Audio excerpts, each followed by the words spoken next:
enggak nih? Enggak, baru ini loh mengerjakan tugas sedikit. Gimana Bu Dian? Ini saya repotin nggak ya? Saya mau sharing lah sama Bu Novi biar saya menemukan solusi masalah dari pembelajaran di sekolah saya. Oh gitu, masalahnya apa Bu Dian? Gimana ya? Masalahnya itu dari saya atau dari peserta didiknya, saya sendiri malah belum begitu paham ya kenapa pembelajaran di sekolah saya itu murid-murid itu kayaknya gimana gitu loh Bu Novi, jenuh atau gimana ya, dia itu kurang apa, saya yang kurang menarik untuk pengajarannya, pembelajarannya itu karena murid itu saya rasa kurang bergairah, kurang menyenangkan. Apa karena daring ini temannya sedikit, ada jaga jarak, apa ya karena pembelajarannya saya yang kurang berkenan di anak-anak itu. Jadi anak-anak seperti jenuh gitu ya? Iya. Jenuh, nggak semangat ya. Biasanya itu Bu Dian itu memberikan pembelajarannya seperti apa? Ya memang selama pembelajaran tatap muka yang baru-baru ini kan anaknya sedikit, beda kan sama yang dulu ya PTM sama itu kan saya menggunakan area. Jadi anak-anak kayak semangat gitu karena ini dijadwal, tidak boleh berkerumun dekat-dekat. Jadi saya memberikan kalau pembelajarannya itu ya cuma berapa jam kan, jadinya saya waktunya karena waktunya sedikit, saya mungkin mengejar agar anak-anak itu bisa atau gimana ya, karena salahnya itu bagaimana kok anak-anak malah sekarang gak begitu ini antusias karena kita nggak boleh ngumpul-ngumpul, jadi pembelajarannya memang ya apa ya kayak gitu kurang menarik atau memang itu yang gimana ya. Jadi dilihat dari antusias peserta didik juga seperti itu. Saya memberikan pembelajaran kan anak-anak hanya duduk, terus saya menjelaskan, saya menjelaskan gitu aja, terus anak-anak mengerjakan apa yang saya kasih pelajaran saat itu, anak-anak hanya mengerjakan gitu aja sih memang. Iya mungkin memang ada perubahan seperti PTM terbatas ini ya Bu, mungkin kita harus dituntut untuk merubah setting kelas. Betul. Terus pembelajarannya juga kita dikejar waktu, terus anak-anaknya juga karena teman-temannya biasanya banyak, jadi sekarang sedikit. Oh gitu Bu Dian sudah pernah melakukan pembelajaran seperti yang sudah kemarin yang sudah pernah saya sharing perihal pembelajaran diferensiasi? Belum, itu saya belum begitu paham Ibu Novi. Pembelajaran diferensiasi itu yang gimana, terus cara menerapkannya itu gimana, saya malah belum mencoba. Iya, jadi nanti Bu Dian bisa mencoba, mungkin bisa mencoba sama di kelas Bu Dian untuk memetakan dulu minatnya anak-anak seperti apa, kemudian kesiapan belajarnya juga. Jadi mungkin kan anak-anak memiliki minat yang berbeda-beda. Ya kita mungkin bisa dimulai dari seperti setting kelasnya dulu Bu. Mungkin memang kita kan diharuskan untuk menjaga jarak ya. Tapi ya tidak ada salahnya kalau anak-anak mungkin lingkungannya itu menyenangkan, mungkin dia juga akan terbawa, suasananya juga lebih menyenangkan lagi seperti itu. Mungkin Bu Dian selama ini pembelajarannya dilakukan memakai apa Bu? Lembar kerja atau memakai apa? Ya akhir-akhir ini seringnya ya lembar kerja, karena itu tadi kita jaga jarak, prokes, jadinya ya serba gimana ya, pembelajarannya diubah semua, nggak seperti biasanya memang. Ya berarti dari lembar kerja itu ya mungkin anak-anak merasa bosan mungkin ya diberikan hanya lembar kerja berupa majalah seperti printout seperti itu ya.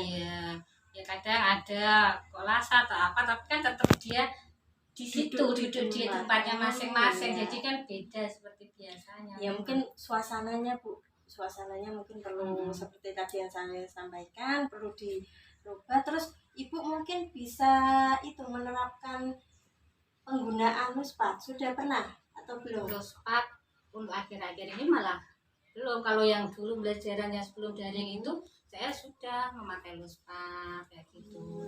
Jadi mungkin bisa dicoba anak-anak melakukan pembelajaran di luar kelas.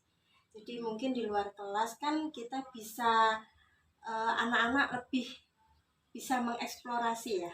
Jadi dia mungkin bisa belajar, mungkin dia bosan di Luas dalam juga, luas bebas juga ya. ya. Sudah pernah seperti itu Bu Dian?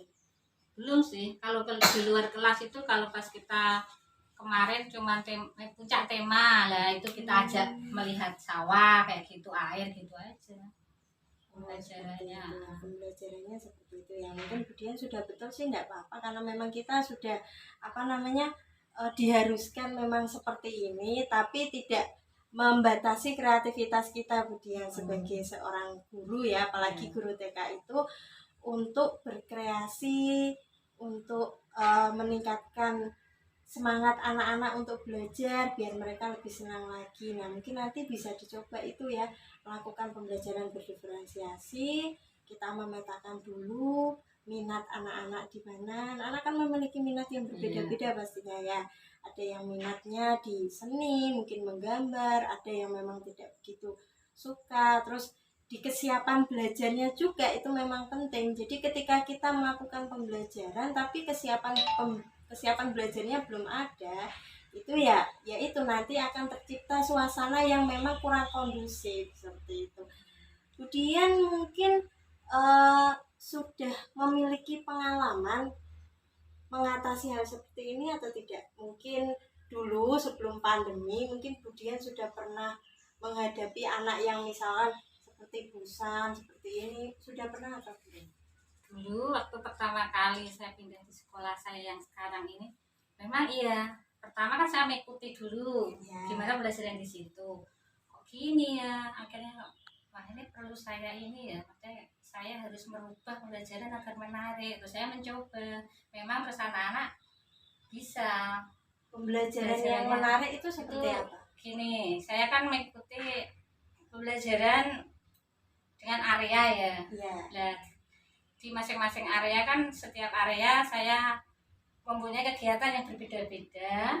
Terus anak juga pertama kali melihat itu udah antusias kan, karena ada banyaknya kegiatan. Terus nanti bisa memilih belajaran waktu itu.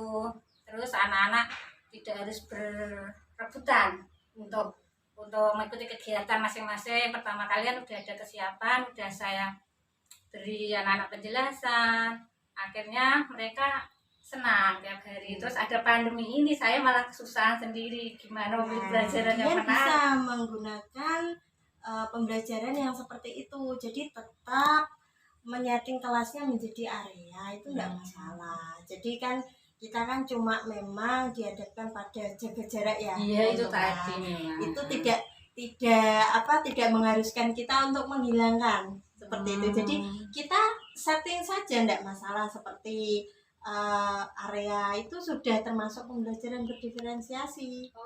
Iya, yang area itu sudah termasuk pembelajaran diferensiasi karena kan dia sesuai dengan minat anak. Iya. Ya, jadi kan kita misalkan ada beberapa area ya, anak lebih suka di area area seni atau area apa, itu sudah pembelajaran diferensiasi dan Gitu. kemungkinan besar mungkin memang anak-anak akan merasa senang kalau seperti itu. Jadi tidak monoton kita harus menggunakan lembar kerja ya, seperti dia hanya duduk di tempat seperti itu enggak bisa kalau anak-anak TK. Bisa dicoba itu Budian. Jadi Budian bisa mencoba itu tadi ya, menyeting lagi bagaimana membuat setting kelas itu yang area tadi bisa digunakan. Kemudian mungkin langkah apa lagi selain itu? Gini Bu Nafi, insya Allah ya mungkin saya akan menerapkan lagi. Tapi itu tadi, kalau kemarin kegiatan 4-5 karena kelas saya kan mungkin nggak begitu lebar, mungkin untuk antisipasi prokesnya masih berjalan, mungkin sampai 3 gitu nggak apa-apa ya sebenarnya. Oh nggak apa-apa, yang penting kan kita sudah sesuai dengan apa namanya kompetensi dasar yang harus kita tingkatkan itu sudah ada semua, nggak masalah. Jadi memang kita harus pandai-pandai mengaturnya, bagaimana pembelajaran itu juga kita dapat, tapi kita juga tetap mengutamakan prokes keselamatan anak-anak juga. Ya mungkin itu tadi masalah saya, karena fokus ke prokes ke ini malah mungkin kita takut sendiri akan memberikan pembelajaran yang kayak kemarin mungkin ya, jadi terus anak menjadi jenuh itu tadi. Ya mungkin seperti itu ya, Iya. kejenuhannya Heeh. berawal dari situ. Untuk ada berapa kelas Budian? 2 kelas. 2 kelas. Untuk kelas yang satu bagaimana? Kelas 1 sama Bu Dewi ya sama. Ya Sama begitu, berarti iya. ya Karena kita dicoba. menerapkan itu tadi, karena jaga jarak di sana kita hanya menjadi mentor, kita Iya, hanya menjadi di depan. di depan kan, anak-anak mengerjakan. Karena itu tadi kita mungkin ya karena satu itu tadi loh, kita menjaga jarak lah, itu Iya, malah menjadi iya. beban. Iya, jadi memang kalau untuk anak-anak tidak bisa disetting seperti SD atau SMP ya. Ya memang tetap harus memang karena kodrat anak untuk bermain, ya memang kita ciptakan suasana yang menyenangkan baik itu di dalam kelas maupun di luar kelas. Jadi Budian itu seumpamanya Budian sudah menerapkan itu di dalam kelas, bisa dicoba juga di luar kelas. Jadi anak-anak bisa mencari sumber belajar dari lingkungan. Itu juga kan memang penting untuk mengatasi kebosanan itu tadi, kejenuhan itu tadi. Dari hasil itu tadi, hasil belajar anak menurun juga, Bu? Iya, berarti ya otomatis lah menurun, hasil dari pembelajaran anak menurun, dari kitanya sendiri, gurunya mungkin juga kreativitasnya juga malah menurun. Iya, kan karena terkendala itu tadi ya. Iya, nanti kan tadi Budian sudah menyampaikan langkah-langkahnya. Untuk yang pertama tadi menerapkan ya seperti sebelumnya, area-area itu juga menerapkan pembelajaran berdiferensiasi, juga bisa dicoba untuk Luspat tadi ya. Luspat sudah pernah ya. Nah, nanti untuk Luspat kemudian bisa dicoba lagi untuk melakukan selingan pembelajaran di luar kelas juga. Eksperimen. Ya, eksperimen. Banyak Bu sumber belajar di luar itu sebenarnya. Jadi anak bisa menggali pengetahuannya sendiri di luar itu. Jadi dia bisa tahu secara langsung di mana rumah semut seperti itu kan, ada perbedaan daun kering, daun segar. Nah, itu kan memang tidak bisa kita dapatkan di dalam kelas ya. Oh iya, kalau pembelajaran di luar kelas itu apa kita juga gini Bu Nawi, maksudnya memberikan sama tema kita sekarang, kalau sekarang kan alat komunikasi sama kita di luar, saya malah kebingungan mau ngasih apa untuk anak-anak kalau yang di luar, memperlihatkan kalau TV kan di dalam, di rumah ada laptop, di kelas sudah ada, paling juga memang lagi pembelajarannya temanya alat komunikasi. Ya, untuk menerangkan anak-anak tadi kalau kayak laptop, TV, radio ada di ruang kelas. Kalau contohnya untuk itu kita pembelajaran di ruang kelas itu yang kayak gimana? Nah, mungkin kalau untuk tema alat komunikasi, Budian kan sudah memperkenalkan tadi ya seperti laptop, handphone, TV seperti surat. Iya. Apa Budian sudah pernah mengenalkan anak-anak alat komunikasi tradisional? Paling itu apa kentongan, tapi tidak punya, hanya gambarnya saja. Nah, itu mungkin bisa anak-anak bereksperimen membuat kentongan itu dilakukan di luar kelas bisa. Kita bisa ke ronde-ronde itu ya, mungkin ada kentongan atau apa gitu. Nanti misalkan kentongan kan tidak, misalkan kita bisa bebas ya anak-anak, tidak harus membuat kentongan itu dari bambu. Jadi anak-anak Bu, aku mau membuat kentongan misalkan dari dia menemukan sebuah kaleng misalkan, Bu aku mau buat kentongan, dan dia mempraktekkan itu kan adanya memang bisa kita eksplor ketika kita ada di luar kelas juga gitu. Betul, ya. Alat komunikasi itu juga perlu juga dikenalkan sama anak-anak. Misalkan membuat HP juga kan dari gelas aqua yang ada talinya itu juga bisa Bu. Kita masih SD juga gitu ya. Itu kan seneng dia pasti. Misalkan kita ngajak bermainnya anak-anak kan di luar seperti itu juga membuat mengurangi kejenuhan mereka kan selain di dalam kelas gitu. Mungkin ada kendala lagi mungkin yang Budian hadapi. Sudah memiliki gambaran ya. Sudah memiliki gambaran langkah-langkahnya ya. Budian sudah memiliki gambaran langkah-langkahnya. Kira-kira kapan Budian akan mengeksekusi langkah-langkah tadi? Ya secepatnya agar peserta didik saya kembali bergairah, kembali senang untuk mengikuti pembelajaran saya. Ya seperti itu. Nanti bisa Bu Dian segera dieksekusi itu tadi ya. Iya. Langkah-langkahnya sudah bagus.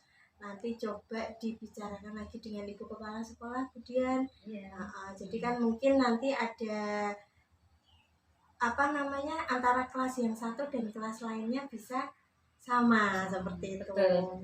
Karena biasanya itu kayak ada kesenjangan ketika kelas yang satu sudah membuat pembelajaran seperti itu, tapi yang kelas satunya belum. Nah, nanti mungkin Bu Dian juga bisa menambahkan langkah-langkah Bu Dian itu untuk melakukan refleksi dengan temannya. Jadi sama-sama melakukan refleksi, nanti kekurangannya apa, nanti bisa ditingkatkan lagi. Dan nanti Bu Dian juga perlu nanti bisa coba browsing Bu, browsing kegiatan yang ada di luar kelas apa saja, mungkin pembelajaran nuspat itu apa. Tadi kan Bu Dian juga menjelaskan belum begitu memahami ya pembelajaran berdiferensiasi kan. Nanti coba kita belajar lagi bersama, terus Bu Dian bisa browsing lagi mencari tahu pembelajaran berdiferensiasi itu apa gitu ya. Saya suka sekali Bu Dian. Nah, Bu Dian seperti ini kayak mengingatkan saya memang di kelas itu banyak sekali masalah. Salah satunya memang seperti itu tadi ya. Tapi Bu Dian sudah banyak sekali masalah sebenarnya. Iya. Apalagi area pas ketika pandemi ini ya. Nah, itu langsung kita harus dituntut untuk merubah semuanya. Kita harus beradaptasi. Iya. Nah, tapi Bu Dian tetap semangat ya. Iya sih, harus semangat. itu. Harus demi anak-anak juga. Jadi Bu Dian sudah bisa mencari solusi bagaimana membuat anak-anak kembali semangat juga belajarnya, dari semangatnya Bu Dian juga. Nah, itu yang saya sukai dan memang itu yang saya harapkan. Berarti Bu Dian hari ini selain sudah menemukan solusi, Bu Dian juga menemukan teknik-teknik ya, seperti itu. Dan mendapatkan pengalaman baru dari Bu Novi. Iya, kita sama-sama belajar ya. Ya, terima kasih ya Bu Dian ya. Sama saya terima kasih. Oh iya. Saya terima kasih juga sudah berbagi pengalaman sama Bu Dian hari ini. Nanti kalau kapan-kapan saya punya masalah lagi, ya senggan-senggan ya saya ke Bu Novi. Dengan Tuhan misalnya ya. Oke, terima kasih ya. Sudah, kalau gitu sudah, saya pamit sudah dulu ya. masuk Bu. Kita masuk dulu ya, anak-anak sudah menunggu ya. Terima kasih Bu Novi. Saya langsung pamit ya. Sama-sama. Assalamualaikum. Waalaikumsalam.